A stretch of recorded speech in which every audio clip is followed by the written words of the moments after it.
سیدنا معاویہ رضی اللہ عنہ کے بعد جب یزید تخت نشین ہوا ہے اور یزید نے بیعت کے لیے سب کو خط لکھے، گورنروں کو اور پیغامات بھیجے، تو مدینہ میں جو گورنر ہے وہ ولید بن عتبہ بن ابی سفیان ہے۔ یہ یزید کا رشتے میں تو ایک چچے کی حیثیت لگتی ہے۔ جب ان کے پاس خط آیا کہ سب مدینہ کے بڑوں سے بیعت لو، ان میں حضرت حسین کا رتبہ بہت بڑا رتبہ ہے۔ سیدنا حسین ابن علی رضی اللہ عنہ کی بیعت کے سلسلے میں بلایا گیا، عبداللہ بن زبیر کو بلایا گیا۔ عبداللہ بن زبیر نے تو فرمایا میں مصروف ہوں، وہ مکہ شریف چلے گئے تھے۔ حضرت حسین نے فرمایا مجھے آپ سوچنے کی مہلت دیں۔ میرے دوستوں میں یہاں ایک ساتھ جملہ کہتا جاؤں، حضرت حسین رضی اللہ عنہ نے جو سوچنے کی مہلت دی ہے، وہاں سے مکہ مکرمہ کا سفر کیا ہے۔ یہ جو مکہ آئے ہیں، حضرت حسین نے بیعت سے انکار کر کے مکہ مکرمہ آئے اور وہاں سے کربلا اور وہاں سے عراق تشریف لائے ہیں۔ اس پر ایک غلط فہمی اپنے ذہن سے نکال لیں۔ آج یہ غلط فہمی پھیلائی گئی ہے کہ حضرت حسین کا یہاں سے نکلنا یزید سے لڑائی کے لیے تھا، یہ جہاد کے لیے تھا، یوں نہیں ہے۔ میں بتاؤں گا یہ سفر کیوں ہے، لیکن پہلے میں اس غلط فہمی کو ختم کر دوں۔ اگر یہ جہاد کے لیے تھا، اگر اس وقت لڑائی کے لیے تھا، تو حضرت حسین اپنی بیوی بچوں کو ساتھ لائے ہیں یا نہیں لائے؟ بولیے، گھروں کی خواتین کو لائے ہیں یا نہیں لائے؟ خواتین کو ساتھ لے کر جہاد کیا جاتا ہے۔ آج کشمیر کے حالات خراب ہیں، جب ابھی بارڈر پہ جانے کا حکم آ جائے تو ہمارے فوجی اپنی بیوی بچوں کو لے کر جائیں گے؟ بولیے، تو یہ بیوی بچوں کو ساتھ لے کر کیوں گئے؟ تاریخ کو مسخ کیوں کرتے ہو؟ جھوٹ کیوں بولتے ہو؟ حقیقت بتائیں کہ کس لیے نکلے تھے؟ حضرت حسین کا موقف یہ تھا، یزید خلافت کا اہل نہیں ہے، اور ٹھیک موقف تھا ان کا، ہم تائید کرتے ہیں حضرت حسین کے موقف کی۔ حضرت حسین اس لیے نکلے تھے کہ یزید کے معاملے کو دیکھا جائے، ابھی جو لوگ بیعت کر رہے ہیں ان کو روک دیا جائے تاکہ اس کی خلافت منعقد نہ ہو سکے۔ وہ اس وجہ سے نکلے، اس جگہ سے سفر کیے۔ یہ تو اس کے بعد ظالموں نے راستے میں شہید کر دیا، اور یزید سے ظالم فاسق اور فاجر نے بدلہ نہ لے کے خود کو قاتلوں کے صف میں ٹھہرا دیا، اب وہ اس سے بھی برا بن گیا ہے۔ یہ تو اور بات ہے، لیکن یہ سفر لڑنے کے لیے نہیں تھا، یہ سفر حالات کے معلوم کرنے کے لیے، اپنے ساتھ عوام کو ملانے کے لیے تھا، یہ لڑنے کا سفر نہیں تھا۔ یہ اور بات ہے کہ ظالموں نے ظلم کیا ہے، ورنہ حسین ابن علی نکلتے تو حسین حیدر کا بیٹا ہے، بزدل نہیں ہے، بہادر کا بیٹا ہے، نڈر اور دلیر ہے۔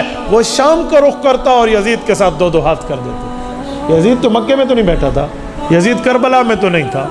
تو یہ ایسی بات دنیا میں پھیلا دی گئی۔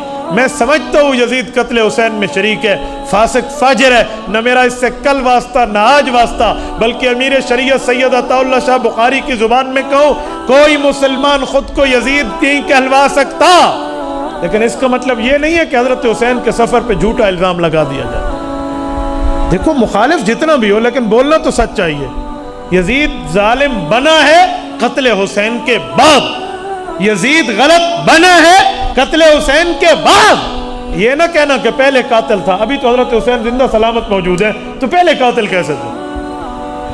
حضرت حسین ابن علی کا سفر ہوتا ہے مدینہ منورہ سے مکہ معظمہ۔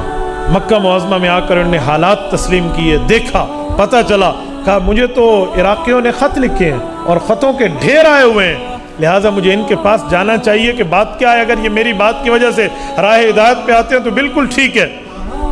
سیدنا حسین ابن علی رضی اللہ عنہ کو مشورہ دیا جاتا ہے، حضرت عمر کا بیٹا عبداللہ مشورہ دیتا ہے، حضرت عباس کا بیٹا عبداللہ مشورہ دیتا ہے، حضرت زبیر کا بیٹا عبداللہ مشورہ دیتا ہے۔ یہ عبداللہ بن عباس، عبداللہ بن زبیر اور حضرت عبداللہ بن عمر رضی اللہ عنہم یہ مشورہ دیتے ہیں۔ عراقی بڑے ظالم ہیں، وعدے کے بڑے کچے ہیں، یہ پکے لوگ نہیں ہیں، آپ کو ان کے پاس نہیں جانا چاہیے، آپ جس شخصیت کو لوگ ضائع کر دیں گے، آپ کے ساتھ دھوکہ کریں گے۔ حضرت حسین فرماتے ہیں میرے پاس اتنے خطوط آئے ہیں، اب انکار کی گنجائش کیا؟ سینکڑوں کی تعداد میں خط تھے۔ تو ان بزرگوں کے اصرار پر حضرت حسین نے فرمایا ٹھیک ہے میں جاتا نہیں ہوں، لیکن پہلے میں اپنے چچا زاد مسلم بن عقیل رضی اللہ عنہ کو بھیجتا ہوں کہ وہ جا کر دیکھیں وہاں کے حالات کیا ہے، اگر حالات موافق ہوئے تو میں چلا جاؤں گا، ورنہ نہیں۔ کہا جی بالکل ٹھیک ہے۔ حضرت حسین نے بندہ بھیجا ہے۔ جب یہ وہاں پہنچے اس وقت تک یہ کوفی بے ایمان نہیں ہوئے تھے، اس وقت تک یہ وعدہ خلاف نہیں ہوئے تھے، اس وقت تک یہ بے وفا نہیں ہوئے تھے۔ انہوں نے مسلم بن عقیل کے ہاتھ میں بیعت کر کے باقاعدہ حمایت کا یقین دلایا. ان کا جوابی خط آیا. حضرت حسین نے ان سب انکار کرنے والے دوستوں کو دکھایا کہ اب کوئی انکار کی گنجائش بچی؟ اجی نہیں بچی. حضرت حسین کا سفر شروع ہوتا ہے. جب سیدنا حسین ابن علی سفر شروع کرتے ہیں، عین اس وقت یزید کی طرف سے گورنر کوفے کا تبدیل کر دیا جاتا ہے. سیدنا نعمان ابن بشیر رضی اللہ عنہ جو صحابی تھے، یزید نے خیانت کرتے ہوئے ان کو ہٹایا. اس کی جگہ ایک ظالم عبید اللہ بن زیاد کو بھیجا. وہ آیا تو عبید اللہ بن زیاد کا ظلم مشہور تھا. کوفی پہلے سے ہی آدھے جو ہے نا کیا کہتے ٹانگیں اپنی کپوا چکے تھے اور بالکل کانپ رہی تھی. انہوں نے ابن زیاد کے ڈنڈے کے ڈر کی وجہ سے وہ بیعت مسلم بن عقیل کے ہاتھ پہ حسین کے ساتھ وفا والی توڑ دی ہے. سنیں یہ کڑی کے ساتھ کڑی جڑی کیسے ہے. اب بیعت ٹوٹ چکی ہے، کمیونیکیشن کا کوئی نظام نہیں ہے، کوئی موبائل فون نہیں ہے، کوئی میسج چیٹنگ سروس نہیں ہے، کوئی آن لائن کوریج نہیں ہے کہ بتا دیا جائے جس جگہ آپ جا رہے ہیں ان کو اچھا سمجھ کے اب وہاں حالات یکسر بدل چکے ہیں. جب مقام زبالہ پہ حضرت حسین پہنچتے ہیں، ادھر جس شخص شاعر سے ملاقات ہوئی ہے، بعضوں نے اس کا نام فرزدق لکھا ہے، اس نے کہا تھا اے حسین ابن علی، میرا تجربہ یہ ہے کہ کوفیوں کے شاید دل آپ کے ساتھ ہو لیکن تلواریں ابن زیاد کے ساتھ ہوں گی. بہرحال حضرت حسین قریب جب وہاں پہنچتے ہیں تو پتہ چلتا ہے کہ مسلم ابن عقیل جس کو میں نے وہاں کے حالات معلوم کرنے کے لیے بھیجا تھا، اس عظیم شخصیت کا بے دردی سے قتل کر دیا گیا ہے. وہ شہید ہو چکے ہیں. ان کے بچوں کے ساتھ اور ان کے ساتھ جو ظلم ہوا ہے نا، میرے پاس لفظ نہیں ہے میں اس پر کلام کر سکوں. جس ظلم ان ظالموں نے شہید کیا ان کو، اور پھر اس کی سزا ابن زیاد کو ملی ہے. میں ابن زیاد پر آگے بات کروں گا کہ اس کا حشر ہوا کیا تھا. حضرت حسین ابن علی رضی اللہ عنہ کے لشکر سے مسلم ابن عقیل کے رشتہ دار کھڑے ہوتے ہیں کہ اب تو ہم قصاص لینے کے لیے جائیں، اب تو ہم بدلے کے لیے جائیں. بہرحال جب وہاں پہنچتے ہیں تو ابن زیاد نے ایک اپنے گھڑ سوار کو 1000 بندے دے کر اپنی طرف سے ایک کمانڈر کو بھیجا ہے. یہ عمر بن سعد آیا ہے. یہ آ کے حضرت حسین سے بات کرتے ہیں. بات کیا ہے، وجہ کیا ہے، معاملہ چلا. اس موقع پہ حضرت حسین رضی اللہ تعالیٰ عنہ نے جو یہ 3 باتیں پیش کی ہیں. نمبر 1، مجھے واپس جانے دیا جائے. نمبر 2، مجھے یزید کے پاس بھیجو، میں دیکھتا ہوں میرا معاملہ اس کے ساتھ چلتا کیا ہے. یہ لفظ بیعت کا نہیں ہے. لوگ جھوٹ بولتے ہیں کہ بیعت کرتا ہوں. ہاتھ میں ہاتھ دینے کا معنی 2 ہاتھ کرنا بھی ہوتا ہے. ہو سکتا تھا کہ شاید یزید سے حضرت حسین رضی اللہ عنہ کی ملاقات ہو جاتی تو شاید کچھ معاملہ بن جاتا، لیکن ابن زیاد جیسا ظالم جو درمیان میں تھا اس نے ملاقات نہیں ہونے دی. کیوں؟ وہ یہ جانتا تھا کہ جب حضرت حسن رضی اللہ عنہ کی ملاقات امیر معاویہ سے ہوئی تھی تو صلح میں بدل گیا تھا معاملہ. وہ یہ جانتا تھا اس ظالم جو خون اہل بیت کے پیاسے تھے، یہ ظالم ملاقات نہیں کرنے دے رہے تھے. یہ ہو سکتا ہے کہ سیدنا حسین جیسی روحانی شخصیت اگر یزید کے سامنے آئے اور یزید کا بس چل سکے، وہ کوئی بات کر سکے. یزید حضرت حسین کے پاؤں کی خاک بھی نہیں ہے، یہ کیا بات کرتا؟ لیکن ان ظالموں نے نہیں آنے دیا. عمر بن سعد کے سامنے یہ دوسری شرط. تیسری شرط تھی کہ مجھے کسی سرحد پہ بھیج دیا جائے، میں جانوں اور کفار کا معاملہ جانے. اس نے یہ 3 شرطیں لکھی اور اپنے گورنر ابن زیاد کو بھیج دی کوفے میں کہ اب تو بات ٹھیک ہے، حضرت حسین نے تو بہت شرطیں پیش کر دی ہیں، اب تو معاملہ صحیح ہے، اب تو لڑائی نہیں کرنی چاہیے. اس جگہ عمر بن سعد کا لہجہ نرم تھا حضرت حسین کے ساتھ. جب یہ خط اس کا گورنر کے پاس ابن زیاد کے پاس پہنچتا ہے تو وہاں ایک اور ظالم بیٹھا ہے جس کو شمر ابن ذوالجوشن کہتے ہیں. یہ شمر ابن ذوالجوشن، اس کی ایک بہن ہے ام بنین. وہ سچی اور اچھی خاتون ہے. وہ حضرت علی المرتضیٰ کی بیوی ہے. ان کا ایک بیٹا عثمان ابن علی ہے اور شمر ان کا بھائی ہے ام بنین کا. لیکن یہ ظالم حضرت حسین کا بغض اپنے دل میں رکھتا ہے. اس ظالم نے گورنر کو مشورہ دیا کہ نہیں، اس کو چھوڑنا نہیں ہے. اگر یہ آج تمہارے ہاتھ سے چلا گیا، اپنے بندے اور لے کر پھر آئے گا، اس نے پھر ہمارے معاملے کے خلاف کرنا ہے. اس کو میرے ہاتھ پہ بیعت کر. ابن زیاد کا کہا. کتنی گھٹیا شرط ہے، کتنی. ان کا حکمران یزید حضرت حسین کے پائے کا نہیں ہے، اور حکمران کا بھی جو ہے نا کیا کہتے ہیں وہ گورنر حضرت حسین کی بیعت لے. نوکران دے چاکر تے چاکران دی کیش. یہ مقام غیرت ہے جس موقع پہ حضرت حسین نے انکار کیا ہے اور ان کو کرنا چاہیے تھا. سیدنا حسین ابن علی المرتضیٰ رضی اللہ عنہ نے فرمایا جی میں یہ کام نہیں کر سکتا، آپ مجھے اپنے بڑے سے ڈائریکٹ ملواؤ، میں وہاں بات کر لیتا ہوں. ہو سکتا ہے حضرت حسین کو جو شک تھے یزید پر کہ کہ اس کی نمازیں ٹھیک نہیں ہیں، اس کے حالات ٹھیک نہیں ہیں، اس کے اعمال ٹھیک نہیں ہیں، حضرت حسین یزید کو یہی کہتے کہ اعمال ٹھیک کر ورنہ ہم تیرے ساتھ دو دو ہاتھ کر دیں۔ ہو سکتا تھا کچھ معاملہ بنتا، لیکن یوں ہو نہ سکا۔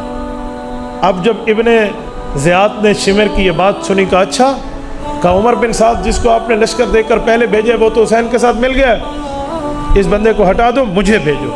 تو اس نے 2000 بندے اس کے ساتھ شمر کے ساتھ بھیجے کہ تو جا کر عمر بن سعد کو کہے کہ تو حسین کے ساتھ سختی کرتا ہے بیعت کے لیے تو کر، ورنہ ہم تیری گردن قلم کریں گے۔ اب جو پہلے کمانڈر آیا ہوا اس کو اپنی جان کے لالے پڑ گئے، اب میری نوکری بھی جاتی ہے، میری زندگی بھی جاتی ہے۔ اس موقع پہ ان سب بے ایمانوں اور بدبختوں نے مل کے حضرت حسین کے ساتھ مقابلہ کیا۔ اس موقع پہ جب یہ شمر بھی یہ سارے اس جگہ پہ جب ان نے ظلم اور تشدد کیا تو انہی کے لشکر سے حر تھا، حر ابن یزید، یہ یزید اور ہے، یہ وہ والا یزید نہیں ہے حر کا والد، یہ جو حر تھا اس نے اس موقع پہ اپنے لشکریوں کو کہا، کوئی لانتی ہو تمہیں پتہ نہیں ہے یہ بندہ کون ہے؟ یہ وہ ہے جس کو رسول اللہ نے جنت کا سردار کہا ہے، اور تم جنت کے طلبگار بنے بیٹھے ہو، تم جنت میں اس کے بغیر کیسے جا سکتے ہو؟ تمہیں اتنی حیا نہیں آتی؟ اس کی زبان رسول اللہ نے چوسی ہے، اسے رسول اللہ نے پہلی گھٹی دی ہے، یہ فاطمہ کی نسل ہے، یہ حیدر ابن ابی طالب کا فرزند ہے، اور اس کا رتبہ آپ نہیں جانتے، اس کا فضل نہیں جانتے، اس کی کتنی اچھی 3 شرطیں تھی، تم مان لیتے، تم نے آگے جو ہے نا کیا کہتے ہیں ہٹ دھرمیاں شروع کر دی ہیں، اپنی شرطوں سے ہٹو ورنہ میں تمہارے ساتھ نہیں رہ سکتا۔ اس موقع پہ حر کی غیرت جاگی تھی، اس نے وہاں سے گھوڑے کو ایڑ لگائی اور حسینی قافلے میں آ کر شامل ہوا۔ ایسے ظالموں سے حر نکلا کر، اور وہ بندہ جب تک حضرت حسین کی شہادت حمایت میں شہید نہیں ہوا نا وہ واپس نہیں گیا وہاں سے۔ شہادت کے بعد اس کو قبرستان لے جایا گیا ہے۔ تو اس جگہ یہ جنگ ہے، اس جنگ میں سراسر جن لوگوں کا ہاتھ ہے وہ یہ کوفی ہیں، وہ یہ ظالم ابن زیاد ہے، وہ شمر ہے، ان لوگوں نے آ کر معاملے کو خراب کیا اور بات بننے نہ دی۔ سیدنا حسین ابن علی رضی اللہ عنہ کی شہادت کے بعد ظلم دیکھیں، جب ابن زیاد کے دربار میں حضرت حسین رضی اللہ عنہ کا سر مبارک رکھا گیا تھا تو وہ لاٹھی سے اشارے کر کے ہونٹوں پہ مار رہا تھا۔ کہتے اس وقت حضرت حسین کی داڑھی مبارک وسمہ، یہ یمنی مہندی ہے، اس کے ساتھ رنگی ہوئی تھی، تو اس نے اشارہ کیے تو ایک بوڑھے صحابی رسول حضرت زید ابن ارقم رضی اللہ عنہ بیٹھے ہیں۔ یہ وہ زید ابن ارقم ہے جب کافروں نے اپنا پارلیمنٹ دار الندوہ سے بنایا تھا تو اس زید کے والد ارقم نے اپنا گھر دار ارقم کہہ کر حضور پاک کا پارلیمنٹ بنایا تھا۔ یہ اس وقت بہت بوڑھے تھے، انہوں نے کہا یا ابن زیاد، اللہ اکبر، ترمذی میں لفظ موجود ہے، کہا ظالم عارض عن قضیبک ولقد رأیت رسول اللہ صلی اللہ علیہ وسلم مرارا یلازمہ، کہا اپنی اس لاٹھی کو اے بدبخت یہاں سے ہٹا دے، میں نے ان ہونٹوں کو کئی بار رسول اللہ کو چومتے دیکھا، کئی بار حضور پاک علیہ السلام کو چومتے دیکھے، اپنے یہاں سے ہاتھ ہٹا لیں۔ اس کے بعد ان ظالموں کو ظلم دیکھیں، انہوں یہ لشکر شام بھیجا ہے یزید کے پاس۔ یزید کی سب سے بڑی خامی جو اس کو برباد کر کے لے گئی ہے اور دنیا آج یزید پر جو ہے نا کیا کہتے ہیں تف کر رہی ہے، اس کی بنیادی وجہ یہ ہے جب اس کو قتل حسین کی خبر ملتی ہے تو اس کو چاہیے تھا یہ ان قاتلین کا کلا کما کرتا، یہ حضرت حسین رضی اللہ عنہ کے قتل کا بدلہ لیتا، نواس رسول کی شہادت، ان سب کے خونوں سے حسین کا پسینہ افضل تھا، کوئی عام بات تو نہیں تھی، لیکن اس نے کیا بدلہ لیا؟ صرف لان تان بدلہ ہوتی ہو تم ظالموں کو اللہ ذلیل کرے ہو، کیا کر دیا، یوں کہہ کہ یزید نے بات ختم کی ہے۔ اس سے سمجھ آتا ہے کہ تو اندر سے قاتلوں کے ساتھ ملا ہوا، اس سے سمجھ آتا ہے کہ تیرے معاملے خراب ہیں، اس نے تو کچھ نہیں کیا وہاں۔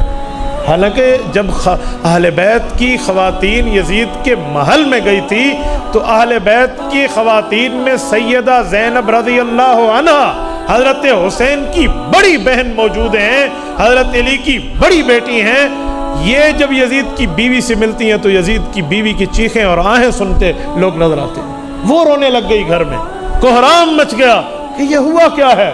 بلکہ بعض تواریخ نے لکھا ہے کہ یزید کی بیوی اپنے سر سے دوپٹہ ڈالنا بھول گئی تھی، اس کے دربار میں آ کے کہا تھا یہ کیا قیامت برپا کر دی ہے تم نے۔ اس موقع پہ اس نے یزید نے اپنی چادر اٹھا کے بیوی کے سر پہ رکھی، کہا تو گھر جا، ہم معاملہ سنبھال لیں گے، لیکن کوئی نہیں سنبھالا، ان لوگوں نے کوئی نہیں سنبھالا۔ یہ ابن زیاد جیسا ظالم ہے جس نے یہ کام کیا ہے، اور رب نے اس لانتی کے ساتھ جو حشر کیا وہ یاد رکھے گا، یہ مختار سقفی کے ہاتھوں قتل ہوا ہے، اور اس کا سر اسی جگہ، جس جگہ اس نے حضرت حسین کا سر رکھ کے لاٹھی ماری تھی، اسی گورنر ہاؤس میں مختار سقفی کے سامنے اس ابن زیاد کا سر رکھا گیا، اور اس کی لاش کو اس کے اوپر اس نے یہ کیا کہتے ہیں باولے کتے چھوڑ دیے تھے، اور کتوں سے اس کا گوشت نچوایا تھا۔ اس عالم بچے نہیں ہیں، پھر ان کے ساتھ فردن جو معاملہ ہوا ہے، پھر مختار سقفی کے ساتھ یوں ہوا ہے، پھر اس کا سر اسی جگہ رکھا گیا جس جگہ ابن زیاد کا رکھا گیا۔ ان سب ظالموں کے ساتھ یوں پے در پے ہوا ہے، اور اس موقع پہ ان ظالموں کو حضرت زینب رضی اللہ عنہا نے جو ان کے خلاف دعا کی ہے وہ تاریخ کے انمٹ نقوش ہیں۔ حضرت زینب نے فرمایا تھا، میرا بھائی قرآن کا حافظ، میرا بھائی قرآن کا قاری، تم نے میرے بھائی کا خون بہایا، ناجائز بہایا، نہ حق بہایا، رب نہ تمہیں قرآن نصیب کرے بلکہ اللہ رب العزت تمہیں ذلیلت اور ذلیل بنا کر دنیا میں پیش کرے۔ وہ وقت اور یہ وقت قاتلین کو قرآن کا حساب اور قرآن کی دولت نہیں ملی، یوں قرآن کی دولت سے نہ قاتلین حسین میں قاری کوئی ہے، نہ قاتلین حسین میں حافظ کوئی ہے۔ اس سیدہ کی بد دعا ہے، اس سیدہ کا جملہ ہے، وہ جو جملہ کہہ گئی تھی کہ میرا حافظ تم نے مارا، تمہارا حافظ کوئی نہ ہو، میرا قرآن کا قاری شہید کیا، تمہارے قرآن کے ساتھ واسطہ کوئی نہ ہو، اور وہی ہوا ہے، یہ وہی ہوا جو ان کے ساتھ تاریخ میں جو ہوا ہے وہ دنیا نے دیکھا ہے۔ آج ان کے نام لوگوں کو بتاؤ تو لوگ جانتے نہیں ہیں، لیکن حسین کل بھی زندہ باد تھا، حسین آج بھی زندہ باد۔ حسین یزید کے سامنے نہیں جھکا تو ان یزیدیوں کے سامنے کیسے جھکے گا؟ اور میرے دوستو، یہ 10 محرم الحرام عصر کی نماز سے پہلے کا ٹائم، سن 61 ہجری، سیدنا حسین رضی اللہ تعالیٰ عنہ کی عمر 54 سال ہے اس ٹائم، 54 سال، ایک روایت میں آتا ہے 58 سال ہے، اتنی عمریں ہیں۔ سیدنا حسین ابن علی رضی اللہ تعالیٰ عنہ کے ساتھ ان لوگوں نے اس لشکر میں یہ کام کیا ہے۔ یہ جو دنیا میں پھیلایا جاتا ہے نا کہ اہل بیت کی خواتین نے سروں سے چادریں اتار لی تھی، اس جھوٹ جیسا دنیا میں کوئی اور جھوٹ نہیں ہے۔ یہ زینب اہل بیت کی وہ اہم ترین شخصیت ہے جس نے اپنی ماں فاطمہ سے حیا سیکھا ہے۔ وہ فاطمہ جس نے فرمایا تھا میرا جنازہ رات کو اٹھے غیر محرم کی نظر بھی میرے جنازے کی چادر پہ نہ پڑے، یہ اس کی بیٹی ہے، اسے سر ننگا نہ کہو۔ یہ شہادت حسین سے بڑے ظلم کی بات کر رہے ہو، وہ تو مردوں کا مسئلہ تھا، یہ عورتوں کا مسئلہ ہے۔ ان عورتوں نے حیا کی چادر اپنے اوپر سے اتار لی ہے، تو پھر دنیا میں کون ہے جس کے سر پہ حیا کی چادر ہے؟ اوہ حیا تو ان کے گھر کی لونڈی ہے، اوہ حیا تو ان کے گھر سے دنیا میں تقسیم ہوتا ہے، اور آپ کو اس نے سر سے نعوذ باللہ دوپٹہ نکال کے آہو فغاں شروع کر دی تھی۔ یہ اہل بیت اور شہادت حسین کے نام پہ دھبا ہے، اس کا حقیقت سے ٹکے کا کوئی واسطہ نہیں ہے۔ اور یہ فاطمہ کی شہزادی ہے، یہ علی المرتضیٰ کے سینے پہ کھیلنے والی اس کی اولاد ہے، اس کے لیے جملہ کہتے ہیں کہ اس نے سر سے چادر اتار لی ہے۔ اگر اس جگہ بھی آپ کو یہ جملہ کہنا ہے تو پھر تمہارا دل ہے، یہ اہل سنت والجماعت کا دل نہیں ہے۔ شہادت کا یہ معنی تھوڑا ہے کہ جو مرضی ہے جھوٹ بولتے چلے جاؤ، جو مرضی ہے تم کہتے چلے جاؤ، جو مرضی ہے اہل بیت کے خلاف بکتے چلے جاؤ، یوں نہیں ہے میرے دوستو، یوں نہیں ہے۔ یہ ان پر الزام ہے، انہوں نے حیا کی چادر رکھی ہے اور امت کو حیا کا درس دے کر گئے ہیں۔